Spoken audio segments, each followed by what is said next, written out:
तर जोरदार टाळणी स्वागत करूया अमरावतीवरून येत असलेले देसी बॉडी बिल्डर रोशन भजनकर यांचं.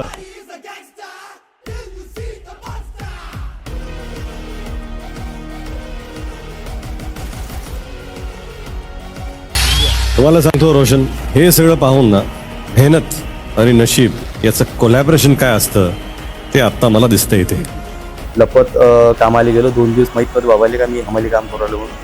पण तिसऱ्या दिवशी जसं माहीत पडलं होतं तो मायबाबांना सगळ्यात पहिले झोडपलं मला धरून. तुले हमाली काम कोण सांगितलं म्हणे करायला.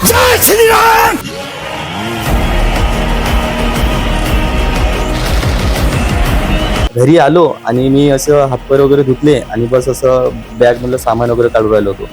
तेवढ्या याच्यात माझी पोरगी म्हणजे बाबा तुम्हाला टीव्हीवर जावं लागते म्हणे. टीव्हीवर जावं लागते म्हटलं पाहू नये. नाही म्हणे मला टीव्हीवर पाहायचं आहे म्हणे तुम्हाला. मी एकदम म्हणजे विचार एवढं डोक्यात नव्हती घेतली गोष्ट. पण ते माझ्या पोरीनं 2-3 दिवस मला तेच गोष्ट सांगितलं. ठीक आहे म्हटलं एक दिवस टीव्हीवर जाईनच म्हटलं.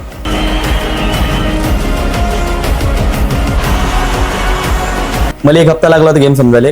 काय झालं होतं माहिती, एवढ्या मोठ्या सेलिब्रिटी लोक सांगून म्हणजे राहणं तेच मोठं टप होतं सध्या.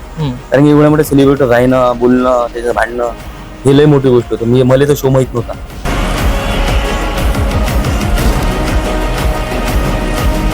पण आता 16 वर्ष झाले, फक्त 3.5 भाव आहे. आणि मी म्हटलं एवढ्या वर्षात आपली मंगनी किती दूर चालली गेली. 5 रुपये व्हायला पाहिजे होता आपल्याला भाव, पण आम्हाला 5 रुपये भाव नाही भेटला.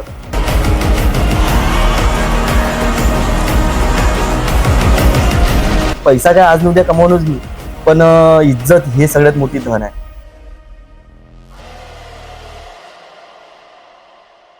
संपूर्ण महाराष्ट्रामध्ये बहुचर्चित असलेला शो म्हणजे बिग बॉस मराठी. या शो मध्ये आपले अमरावतीचे रोशन भजनकर यांनी जाऊन संपूर्ण महाराष्ट्राचे मन जिंकले. मनच नव्हे तर बिग बॉसच्या घरातील सर्व दर्शकांचे सुद्धा मन जिंकले. जिंकू शकले नाहीत, मात्र एक वेगळी छाप आपल्या अमरावतीची त्यांनी मुंबईपर्यंत नेऊन पोहोचवली. असेच आपले रोशन भजनकर आज आपल्या सोबत आहेत. दादा नमस्कार. नमस्कार सिटी न्यूज मध्ये आपलं खूप स्वागत आहे. धन्यवाद दादा. सर्वात प्रथम आपलं खूप खूप अभिनंदन. दादा काय सांगाल, रोशन भजनकर हे आता कोण आहे सर्वांना माहित आहे, पण रोशन भजनकरचा प्रवास कुठून चालू झाला?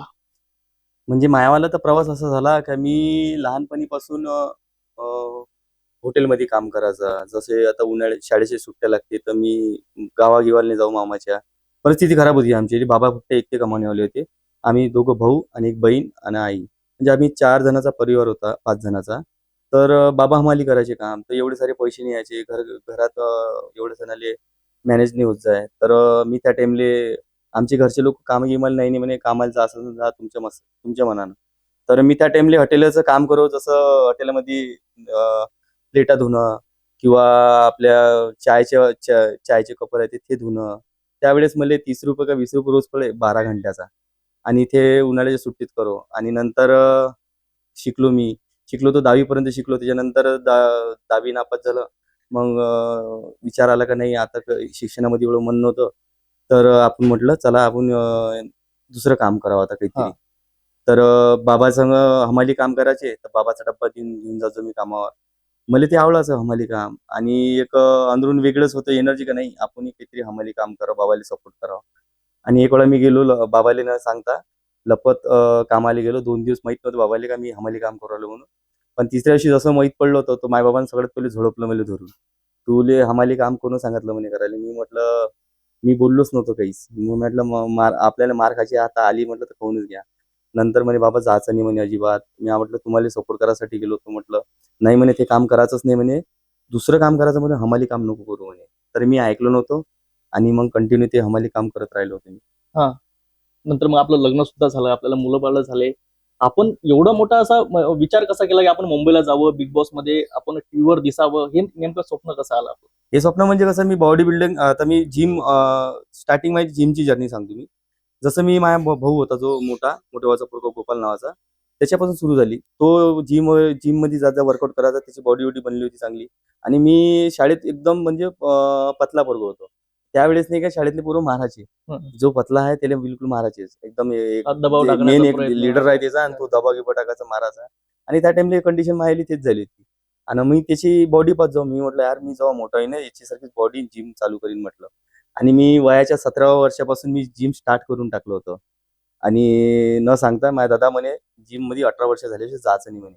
तर मी कधी कधी घरीच आपला वर्कआउट करायचा, 30 मारणं, इटा घेतल्या ते 2, त्याला एक बांबू लावायचा, त्याचा मग डंबल बनवला होता, तर घरी तयार केलं होतं मी साहित्य. असे 5-6 महिने घरी मारल्याचे. त्याच्यानंतर जिम मध्ये गेलो, जिम वाल्यानं हाकलून दिलं होतं मला, 18 वर्षाचा नाही आहे म्हणे तू. नंतर दुसऱ्या जिम मध्ये गेलो, त्याला सांगितलं मी 18 वर्षाचा आहे म्हणून. तिथून मग स्टार्ट केलं मी ना, आणि असं करता करता मी 2 वर्ष 3 वर्ष बॉडीमध्ये चांगला रिस्पॉन्स आला, आणि घरचे डाएटच खात जाऊ मी, जे काही आपल्या कडधान्य भेटत जाय त्यावेळेस.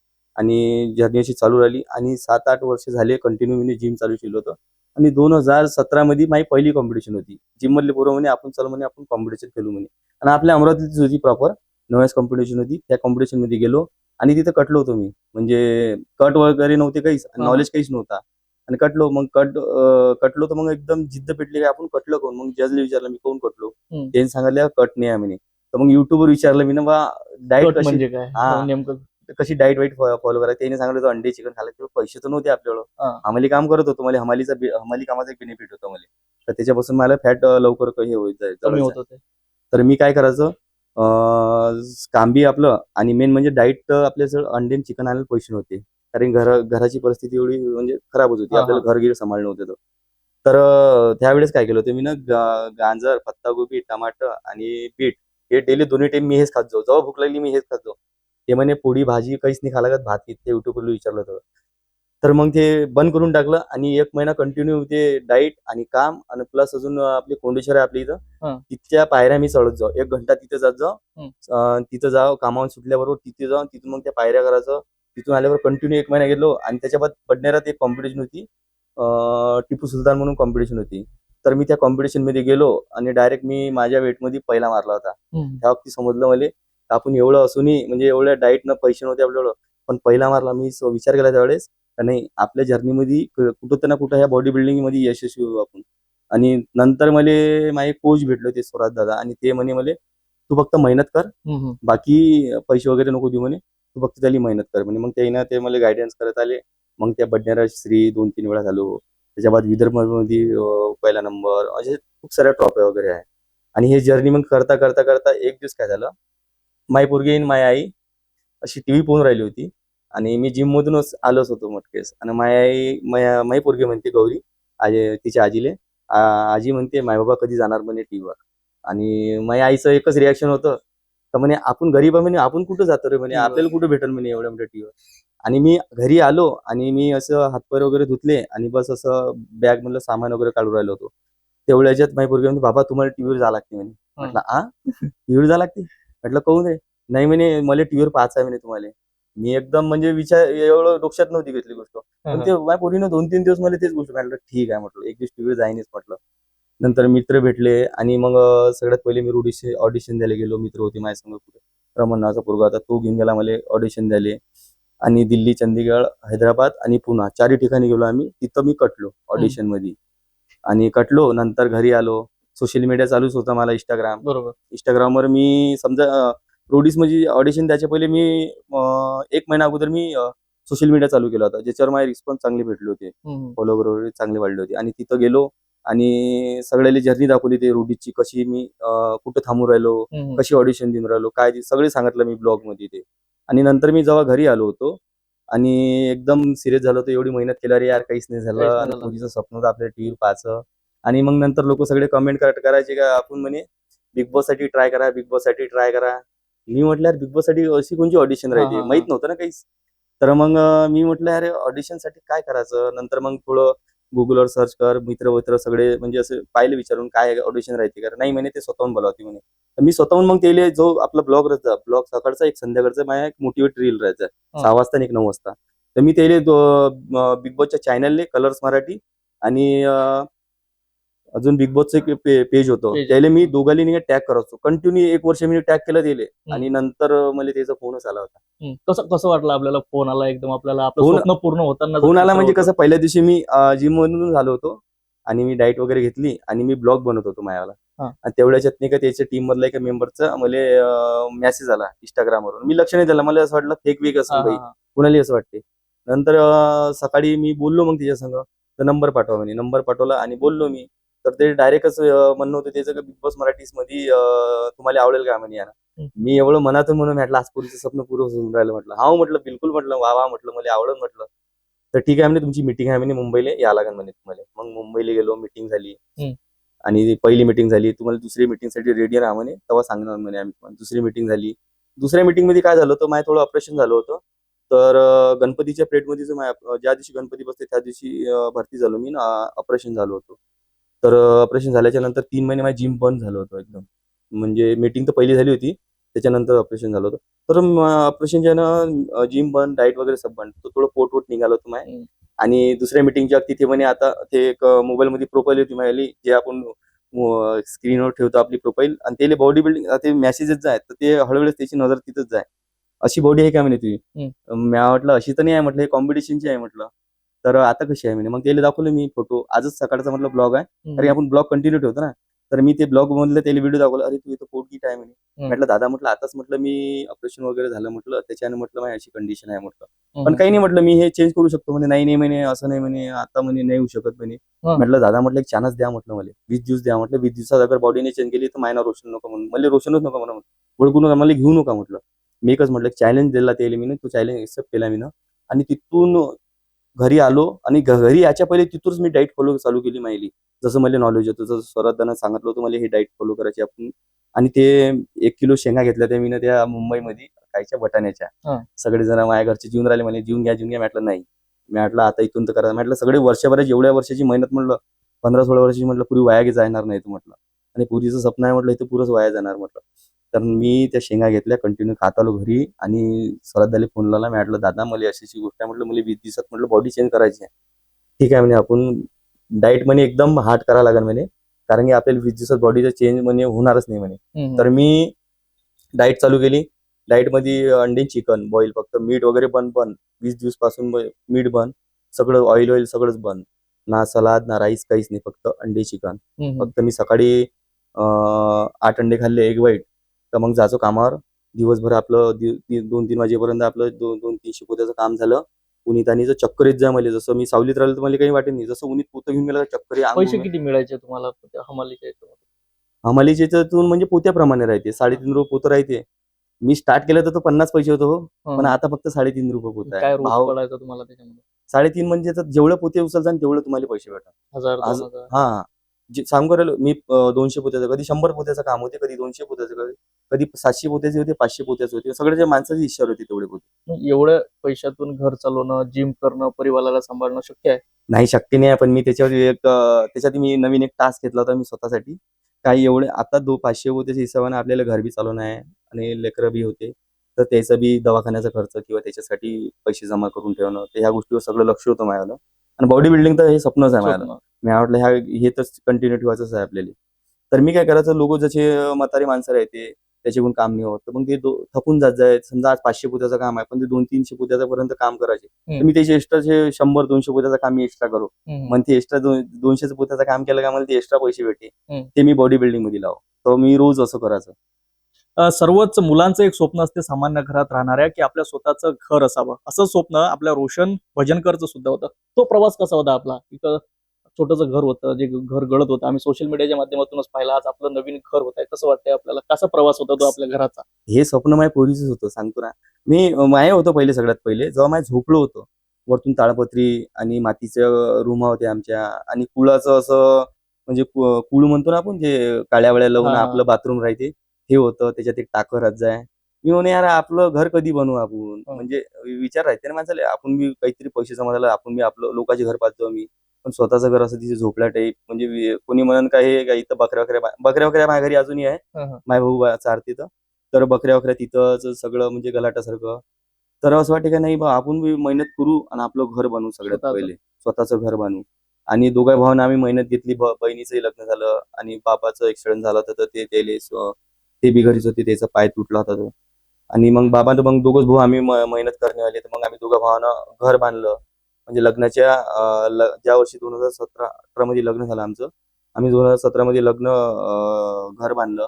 म्हणजे छपाई केली नव्हती, फक्त घर उभं केलं होतं. त्या घरात मग सगळ्यात पहिले एकदम मुमेड असं होतं का नाही बाई, आता स्वतःचं घर झालं, कुळा काढायचा आणि स्वतःचं बाथरूम आहे ते बाई, म्हणजे एकदम असं वाटतं आता आपलं स्वतःचं मेहनतीनं घर बांधलं. नंतर असं वाटतं आता छपाई कधी करा. तर छपाई 2017 पासून 2000 लग्न झालं मग आमचं. तर मी लग्न झाल्यावर दोघे भावाचं लग्न झालं, आम्ही एकाच वर्षी लग्न केलं दोघा भावानं. तर माय झालं त्याचं 4 तारखेला झालं 5व्या महिन्यात, आणि माई त्याच दुसऱ्या दिवशी मायला 5 तारखेला माय लग्न होतं, मे मध्येच. लव्ह मॅरेज आहे का? माय लव्ह मॅरेज होतं आणि हा. माझ्या गड्याचं अरेंज मॅरेज होतं. हा. तर त्याचं दोघांचं लग्न झालं आणि मग तो झोपाचा किचन मध्ये, मी हम्म. झोपाचं जिथं देवघर आहे तिथं झोपाचं, आणि एक हॉल, 3 रूम होते.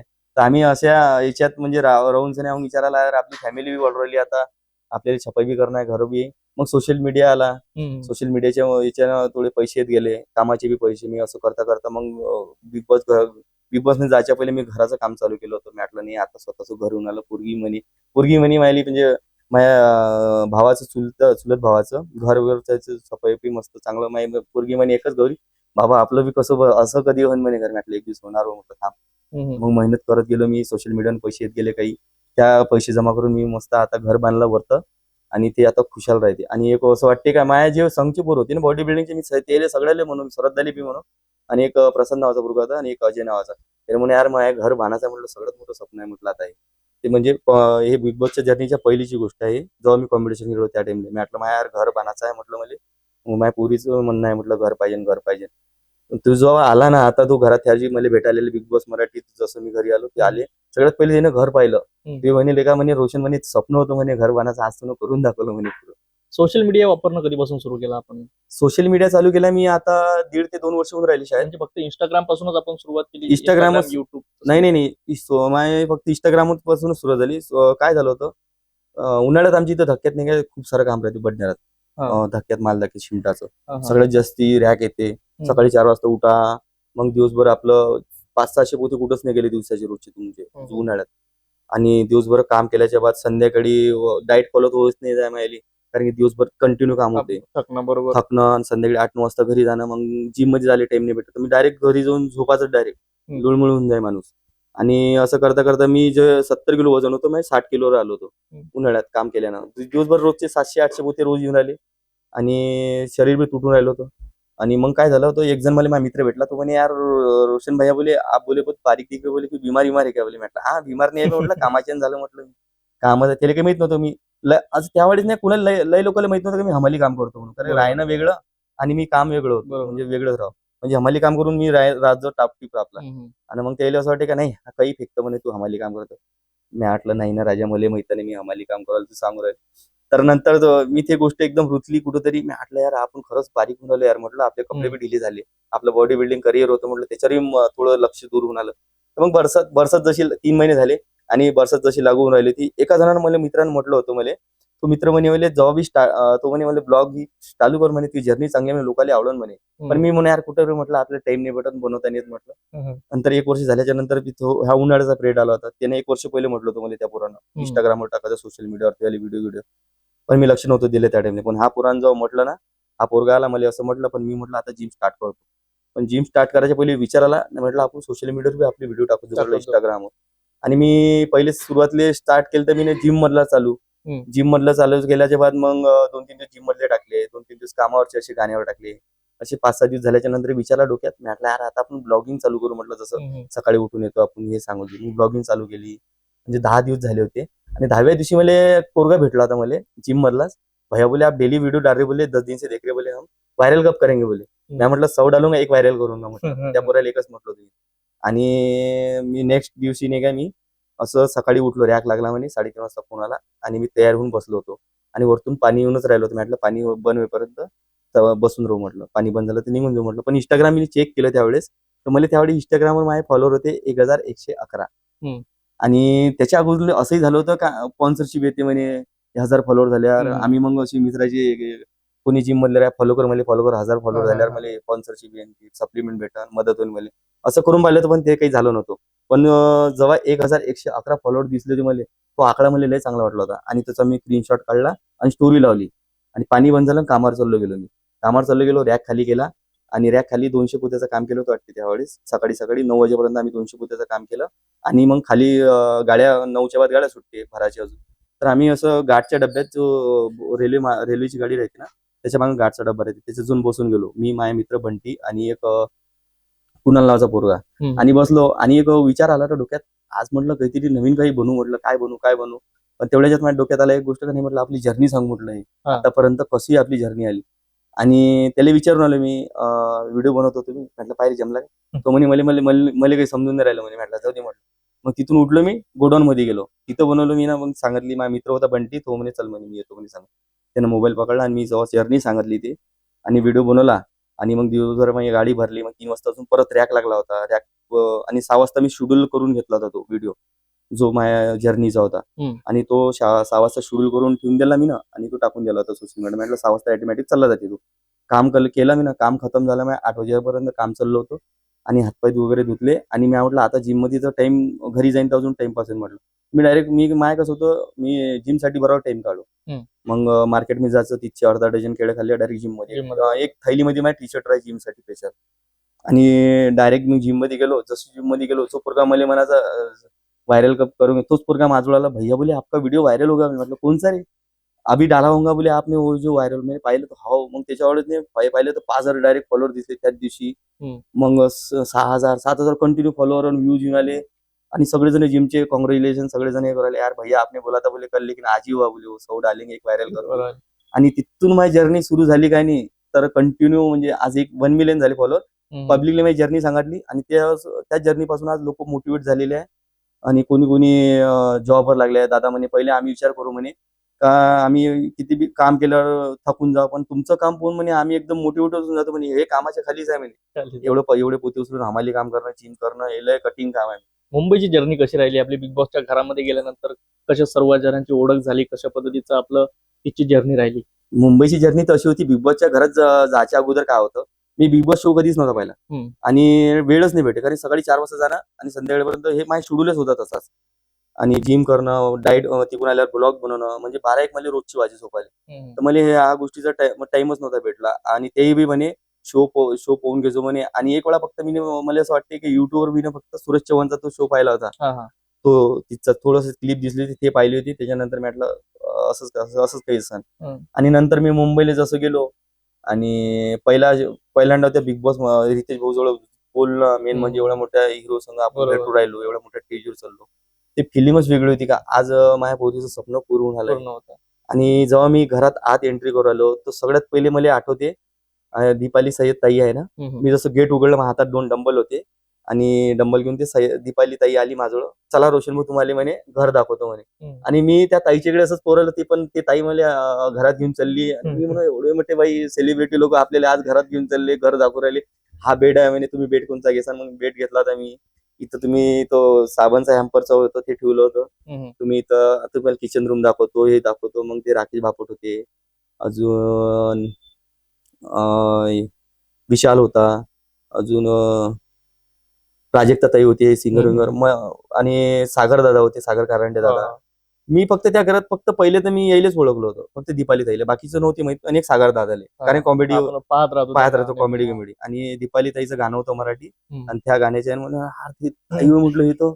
आणि तो सीन एवढा खतरनाक होता का, हा सेलिब्रिटी संघ आपल्याला घेऊन चालले, म्हणजे एक फिलिंगच वेगळी होती. स्वप्नात असल्यासारखं वाटत. स्वप्न असं वाटतं मला, स्वप्न तर नाही. मी ताईले म्हटलं ताई मी स्वप्न तर नाही पूर्ण राहिलं म्हटलं, तुम्ही दाखवू राहिले म्हटलं. आणि हे म्हटलं तुम्ही शब्द नाही ना रोशन भाऊ म्हणे, तुमचं स्वप्न पूर्ण आलं म्हणे आता म्हणे. ते स्वप्न तुम्ही आम्ही आतापर्यंत मी म्हटलं तुम्हाला टीव्हीवर पाहिलं होतं म्हटलं, पण आज रिअल भेटू राहिलं म्हटलं तुम्हाला.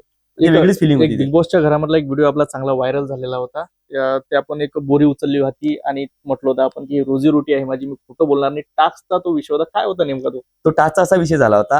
आणि ओमकारानं पहिला जो टाइम होता, पहिला टास्क होता आमचा, त्यावेळेस काय झालं होतं, मी आम्ही सगळेजण धावलो.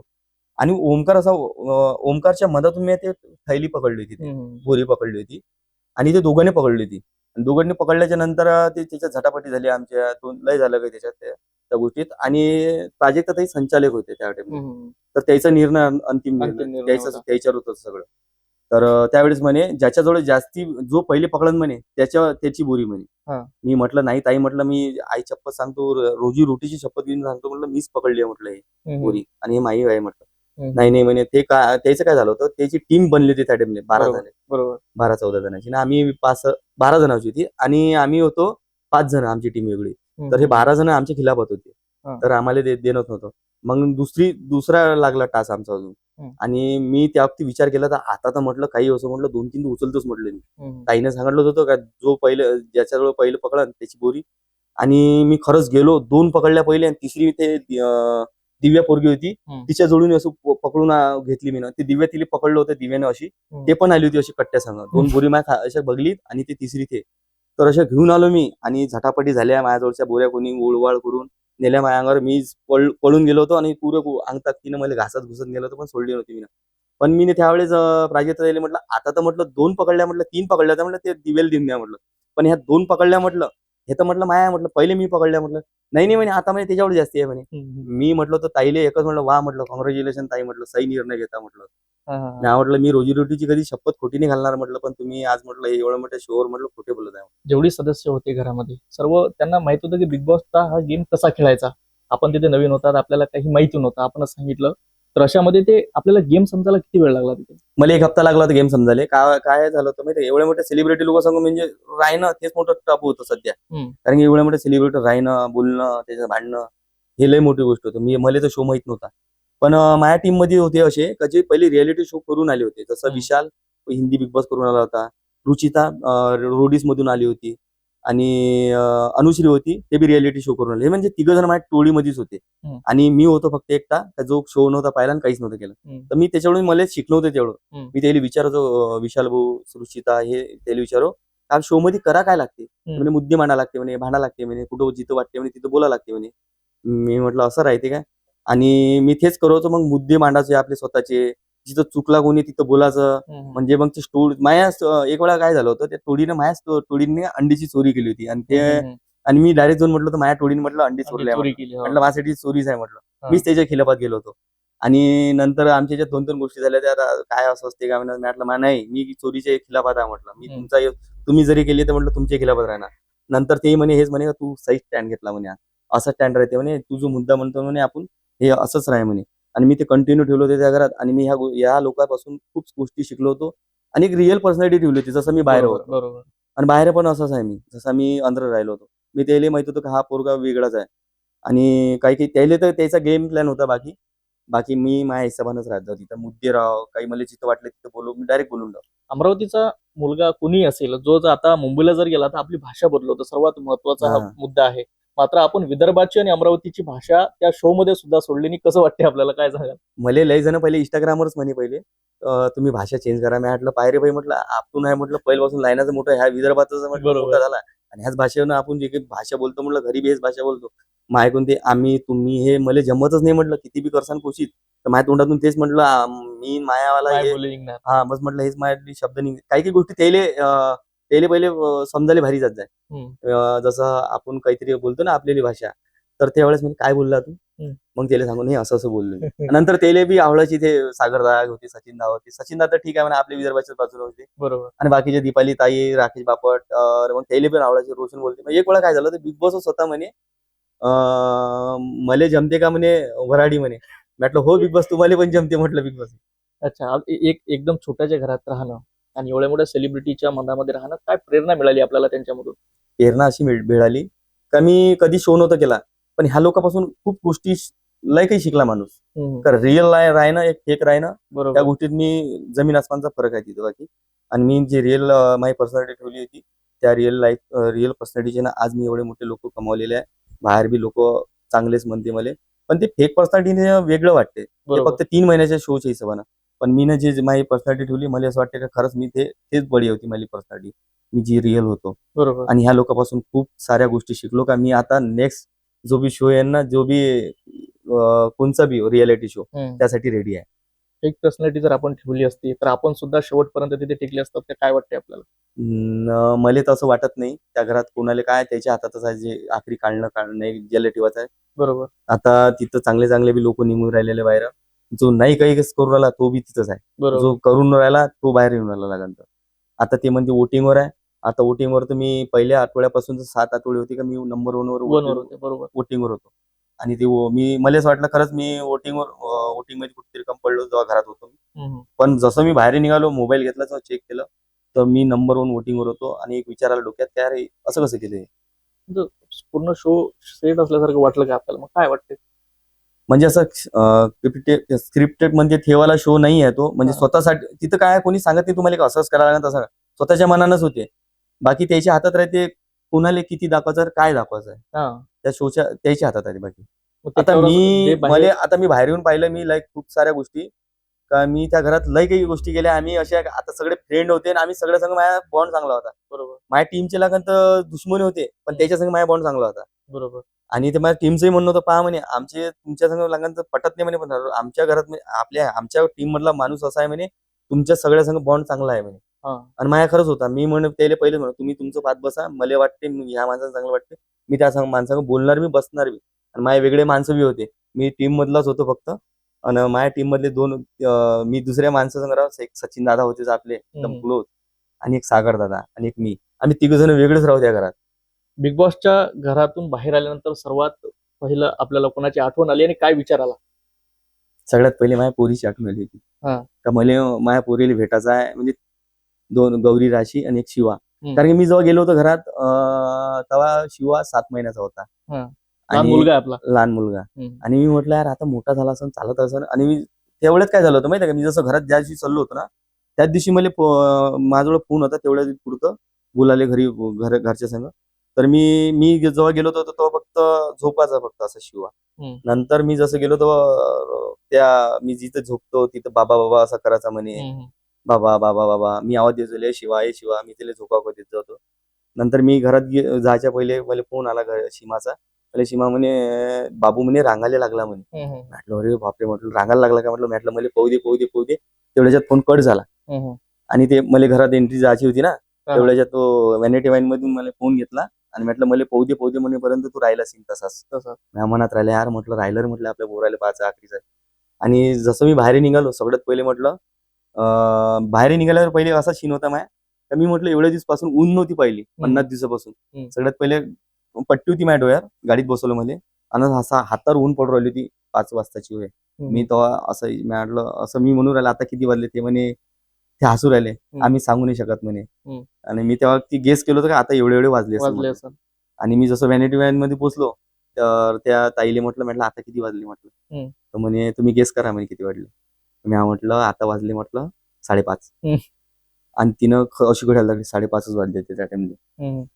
आणि ते एवढे मी तुम्हाला कसं समजलं म्हटलं मी म्हटलं हमाली काम करतो ना आम्ही असं ऊन आणि याच्यावर म्हटलं बरोबर ओळखून घेतो म्हटलं किती वाजले. आणि नंतर तिला म्हटलं मोबाईल द्या म्हटलं ताई.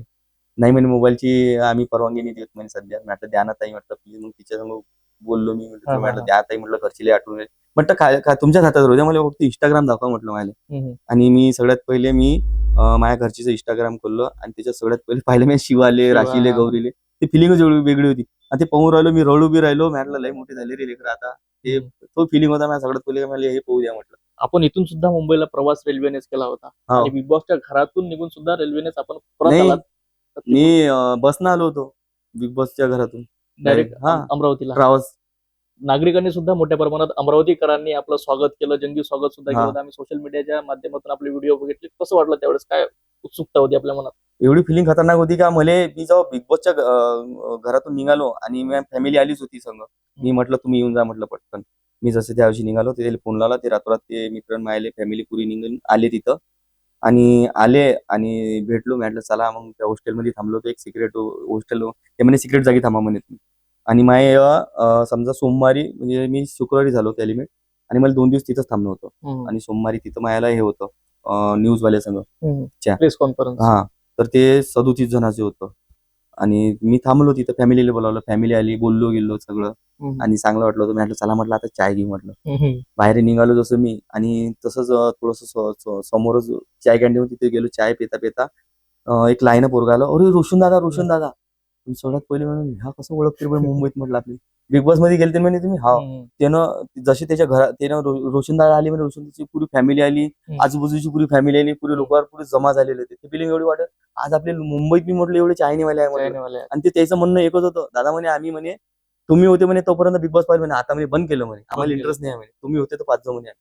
नक्कीच रोशन दादांनी एक महत्वाचा मुद्दा जो आहे तर तो बिग बॉसच्या घरात मुख्यमंत्री आणि उपमुख्यमंत्र्यांपर्यंत पोहोचण्याचा प्रयत्न केला होता. तो मुद्दा आपण त्यांच्याकडूनच जाणून घेऊया. नेमका काय मुद्दा होता दादा? तो काय होता मुद्दा मी जेव्हा स्टार्ट केलं होतं आम्हाला जसं बिग बॉसच्या घराच्या आधी सांगतो मी जर्नी. मी जेव्हा स्टार्ट केली तेव्हा 50 पैसे पोतो भेटायचं मला एका पोत्याचे 50 पैसे. पैसे. पण आता 16 वर्ष झाले फक्त 3.5 भाव आहे. आणि मी म्हटलं एवढ्या वर्षात आपली महिन्यात किती दूर चालली गेली. 5 रुपये व्हायला पाहिजे नव्हता आपल्याला भाव, पण आम्हाला 5 रुपये भाव नाही भेटला तर आम्हाला 3.5 वर लटकलोय आपण. 10 पैसे 20 पैसे असेच वाढते 3 आम्हाला. रुपये वाढले त्याच्यावर. हा 3 रुपये वाढले, 10 पैसे 20 पैसे असे वाढते फक्त आमच्या मालिकामात. हम्म. तर मला पाहिजे होता 5 रुपये भाव. आणि मेन म्हणजे सगळ्यात मेन म्हणजे मुद्दा आम्हाला दवाखान्याला लागून होता. हम्म. आमच्या फॅमिलीला नाही आणि मला पण नाही. आणि कुठंतरी आम्ही कर्जबाजारी होऊन आम्ही ते पैसे काढून पडती भाजी येते जेव्हा दवाखान्याचं काम येते तर कर्जबाजारी 20% 10% 20% पैसे व्याज. काढून व्याजाचे पैसे काढून मग ते आपल्या दवाखान्यात खर्च करा. आणि ते कलम एवढी होऊन जायचं आहे का त्याच्या व्याजावर पैसे लागते. आणि मग ते वर्षभर आम्हाला ते फेडेपर्यंत व्याज भरणं ते पैसे भरणं तर ह्या गोष्टी कुठेतरी मला असं होती का नाही. म्हटलं अरे एवढ्या मोठ्या शो मध्ये आलो आणि आपल्या आपण जर्नी पाहिलीच आहे. म्हटलं मी आतापर्यंत आम्हालाच काम करत होतो.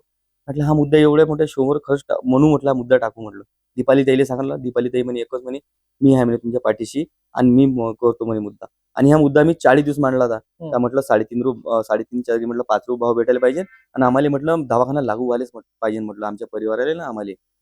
तर हा मुद्दा मांडला तर आपले मुख्यमंत्री आणि उपमुख्यमंत्री हा दोघांना बी आमची मागणी होती का ह्या गोष्टीवर मुद्द्यावर म्हटलं कुठेतरी काम करायचं म्हटलं. आणि हा मुद्दा बाहेर दाखवलाच नव्हता. आणि एक दिवस काय झालं तर 6व्या आठवड्यात सचिन दादा निघायच्या दिवशी आम्ही दोघेच डेंजर झोन मध्ये होतो. आणि मी म्हटलं आज तर मुद्दा मांडलाच नाही म्हटलं. तर रितेश भाऊले म्हटलं रितेश भाऊ म्हटलं माझा मुद्दा राहिला म्हटलं मांडायचा. कोणचा म्हणे रोशन भाऊ म्हणे. तर म्या म्हटलं माझ्या हमाली कामाचा. हो का म्हणे सांगा म्हणे आम्हाला. मी म्हटलं जिथं 3.5 आहे तिथं 5 रुपये भेटायला पाहिजे. आणि म्हटलं मेन म्हणजे आम्हाला दवाखाना लागू नये म्हटलं. त्याला सांगितलं मी एवढ्या वर्षापासून हमाली करालो एवढेच भाव झाला म्हटलं. ते भाऊ म्हणे स्वतः म्हणे ह्या गोष्टीवर म्हणे आम्ही पुरी टीम म्हणे काम करू म्हणे आणि हा बाहेर मुद्दा दाखवतो. पण तो मुद्दा दाखवला नाही. मी जेव्हा बाहेर आलो मला असं वाटते खरंच म्हणलं आपला मुद्दा जो होता मेन त्या गोष्टीवर म्हटलं कुठं ना कुठं काम झालंच असं म्हटलं. पण बाहेर आल्यावर मला दिसलाच नाही तो मुद्दा. आणि मी माझ्या मित्राला विचारलो अरे म्हटलं दाखवलं का रे. नाही म्हणे काहीच नाही दाखवलं. मग मी त्याच्यावर एक व्हिडिओ बनवला. आणि तो आता व्हिडिओ एवढा चालून राहिला आहे का लोकमतवाले सगळेजण त्याच्यावर ऍक्शन करत आहे. आणि हा मुद्दा त्याच्यापर्यंत पोहोचला पाहिजे म्हणून सगळेजण मदत करत आहे या गोष्टीसाठी. 40 दिवसापासून म्हणजे एकदाही तो मुद्दा दाखवला गेला नाही. नाही एकदाही नाही. नाही काय कारण असेल काय वाटते. आता ते त्याच्या हातात राहते. ते मेकर लोकांच्या हातात कसं काय दाखवायचं आहे. 1.5 घंट्याच्या शोची संबंध त्याच्याही संबंध दाखवते ते. बरं. पण मला तर असं वाटते का मी म्हटलं रोज मायाला मुद्दा मांडत जाईल म्हटलं. दीपाली ताईले म्हटलं तुम्ही पण म्हटलं मी गेल्यावर म्हटलं तुम्ही मांडजा म्हटलं. आणि मी राहिलं तर मी तर रोज मांडणार म्हटलं. पण मी गेल्यावर मी तुम्ही मांडजा म्हटलं. दीपाली ताईचं मायाला बोलणं झालं होतं या गोष्टीवर. दीपाली ताई म्हणत येसन तिथं पण बाहेर दिसून नाही पडून राहिलं. सिटी न्यूजच्या माध्यमातून काय मागणी करायला आपण मुख्यमंत्र्यांना. मुख्यमंत्र्यांना एकच मागणी आहे का जिथं मी 50 पैशापासून स्टार्ट केलं तर 16 वर्ष झाले का 3.5 रुपये भाव आहे. इथं 5 वाले पाहिजे ना तर 3.5 आहे. तर इथं 5 रुपये भाव द्यायला पाहिजे ना. मेन म्हणजे सगळ्यात मुद्दा आम्हाला दवाखाना लागू नये आमच्या फॅमिलीले आम्हाला. तर आम्हाला दवाखाना लागू झाला पाहिजे. ज्याच्यापासून आम्ही जे म्हातारे माणसं आहेत त्या लोकांना सगळ्यात जास्त जरूरत आहे. आमच्या समजा म्हातारे माणसं काम करते होत नाही तरी कामावर यायला लागते. कारण की त्याच्यावर पैसेच नाही राहत दवाखान्यात जायसाठी ना कायच्यासाठी. आणि ह्या मुद्दा खरंच ह्या गोष्टीवर काहीतरी कुठेतरी काम करा. अगर ह्या गोष्टी काम झाला ना तर खूप सारे लोक जे अमरावतीतले आनंदात राहील. आणि ह्या मुद्द्याचा अगर यश भेटलं ना तर सगळ्याचा आशीर्वाद भेटून जाईल. एक शेवटचा प्रश्न दादा. सर्वांचं या सर्व यशाचं श्रेय कोणाला द्यायला आपण. श्रेय मी हे माझ्या पोरीले आईले आणि माझ्या गुरुजीले माझे मित्र आणि माझ्या घरचीले सगळ्याला श्रेय देईन. कारण यानं सगळ्यात जास्त मदत केली. नक्कीच एक छोट्याशा घरातून निघून फक्त आपल्या मुलीचं स्वप्न पूर्ण करावं म्हणून एक हमाली करणारा व्यक्ती मुंबईच्या बिग बॉसच्या घरात पोहोचतो. हाच खूप मोठा प्रवास रोशन दादाचा आपण नक्कीच बघितला. ते हमालीपासून असो किंवा बॉडी बिल्डिंग आणि हा संपूर्ण बिग बॉसच्या घरात पोहोचेपर्यंतचा प्रवास. खरंच हा प्रेरणादायी प्रवास. आज याच प्रेरणेतून अनेक युवक जे आहेत आपण सॉरी दादा एक विचारायचं राहिलो तर काय संदेश द्याल आताच्या युवकांना. युगाला एकच संदेश दी. कारण की मी तर काही शिकलोच नव्हतो. पण एक मनात एक विचार होता त्या वेळेसपासून शिकलो तर नाही आपण काहीतरी नाव मोठं करायचं आहे. बरोबर. खरंच मला ह्या फील्डमध्ये बॉडी बिल्डिंग मध्ये नाव मोठं करायचं होतं. पण हे बॉडी बिल्डिंग माहिती कधी मला ह्या बिग बॉसच्या घरात मला माहित नव्हतं काहीच. पण ते पोरीने म्हटलं त्याच्यावर मी एकदम चिडलो आणि त्या गोष्टीसाठी मी एकदम मोटिवेट झालो. म्हटलं नाही करायचं काही हो म्हटलं रात्रंदिवस एक करायचं या गोष्टीसाठी. ब्लॉग बनवायचं राहिलो ब्लॉग बनवले. आणि माणसाच्या अंदर काही राहिले ना म्हणजे एक गोष्टीची हिंमत हे पाहिजे जिद्द. आणि मला हे पुरं करायचं होते ते. मी मला 16 वर्ष लागले या गोष्टीले. आज मी सक्सेस झालो. पण लोकांना कधी कोणाला कधी सक्सेस भेटेल काय सांगतात. 2 महिन्यात बी भेटू शकते 1 वर्षात भेटू शकते माझ्या एवढा बी टाइम लागू शकते. पण सक्सेस भेटते मला एवढं माहित आहे. सबुरी का फल ते मिठा म्हणते ना ते खरंच राहते. नक्कीच मेहनत केली तर त्याचं श्रेय सर्वांना मिळतंच असं एकंदरीत रोशनदादाचं म्हणणं आलं आहे. आज रोशनदादाची आपण अनेक काळ जे आहे चर्चा केली, त्यांच्या यशाबद्दल असो किंवा त्यांच्या मेहनत आणि प्रवासाबद्दल. असेच आणखी आपण मुलाखती सुद्धा आपल्यापर्यंत घेऊन येणार आहोत. तोपर्यंत मी पाहत एक राहा अ, सिटी म- न्यूज. हा, बोला मी ना. एक मेसेज देणार आहे पब्लिकला. मी जेव्हा बिग बॉसच्या घरात गेलो होतो तर तुमचं लहान्यापासून मोठ्यापासून खूप सपोर्ट होता आणि बाहेर आलो तर मी आज आजी बी राहिली ना ते पण म्हणते मी पण बिग बॉस पाहत होतो म्हणे. कधी नव्हतं पाहत म्हणे म्हणा आज तुमच्या बिग बॉस पाहत होतो म्हणजे एवढं चांगलं वाटतं म्हणा कारण आपण एवढी मोठी इज्जत कमावली आणि ह्या पैसा काय आज न उद्या कमावूनच घेऊ पण इज्जत हे सगळ्यात मोठी धन आहे. मी हे सगळ्यात 50 दिवसात मी हे कमावलेलं आहे. ट्रॉफी नाही आली पण लोकांचं मन जिंकून आलं आहे. बस एवढंच म्हणतो तुम्ही एवढा मोठा सपोर्ट केल्याबद्दल धन्यवाद. असाच सपोर्ट राहू द्या. अजून याच्यापेक्षा आपण समोर जो कोणत्या ना कोणत्या शो मध्ये अजून नाव रोशन करू आणि आपल्या अमरावतीचं नाव तर रोशन करायचंच आहे. नक्कीच पाहत राहा सिटी न्यूज.